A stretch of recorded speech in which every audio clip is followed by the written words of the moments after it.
chers amis de Phasmatics, aujourd'hui nous allons étudier les conversions d'unités de masse dans notre système international d'unités. Allons-y. Tout d'abord, il faut signaler que ce tableau qu'il faut mémoriser est le même tableau que celle des unités de longueur, mais à la place du M, on va écrire le G, parce que l'unité principale est le gramme. Et si les unités sont plus petites que le gramme, on va parler des sous-multiples. Mais si les unités sont plus grandes, on va parler des multiples. Il faut dire que vers la droite, nous avons les décigrammes, centigrammes, milligrammes. Ici, ce n'est pas officiel, mais je dirais le dixième de milligramme, centième de milligramme et les microgrammes très utilisés pour les médicaments. Vers la gauche, nous avons décagrammes, hectogrammes, kilogrammes, myriagrammes, quintales et tonnes. Les tonnes très utilisées. Alors, on va faire quelques exercices très simples. Par exemple, convertir 8 tonnes en kilogrammes. Tout d'abord, il faut trouver où est-ce que la virgule est.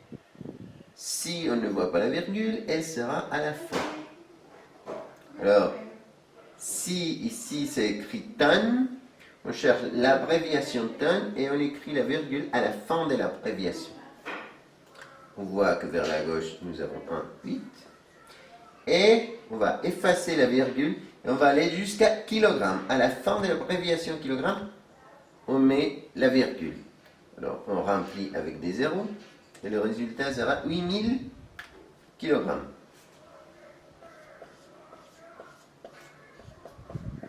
Pas de problème, pas besoin d'écrire la virgule à la fin.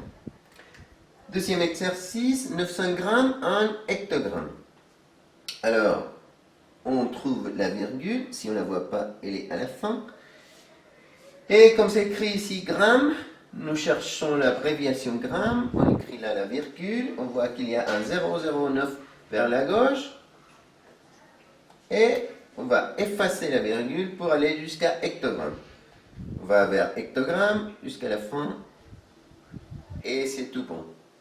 Ça veut dire que le résultat est 9,00 hectogrammes. Mais lorsque nous avons 2 zéros ou plus à droite de la virgule et il n'y a pas d'autres nombres, on peut ne pas les écrire. Pas de problème, c'est pareil. 9 hectogrammes. 2,3745 mg en microgrammes. Eh bien, on voit que la virgule est là. On cherche l'abréviation milligramme, on écrit à la fin de l'abréviation milligramme la virgule, et on met les chiffres qui sont là. En 2 vers la gauche, et ensuite 3, 7, 4, 5 vers la droite.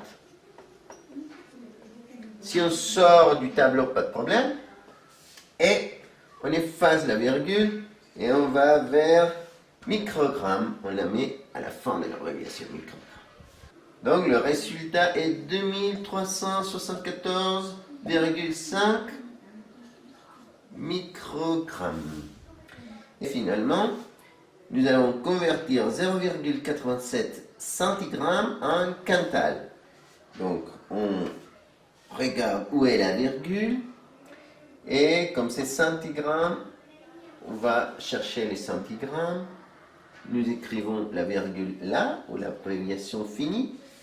Et on voit qu'il y a un 7 et un 8. Si vous voulez, même un 0 vers la gauche. Et on va aller jusqu'à quintal. Alors, on efface la virgule de là. Et là où les quintals finissent, on écrit la virgule. Et on va remplir avec des zéros. Le résultat est alors 0,0000087 quintal. 1, 2, 3, 4, 5, 87 quintal. Et Et voilà. Merci beaucoup de votre attention. À une prochaine vidéo, chers amis. Au revoir.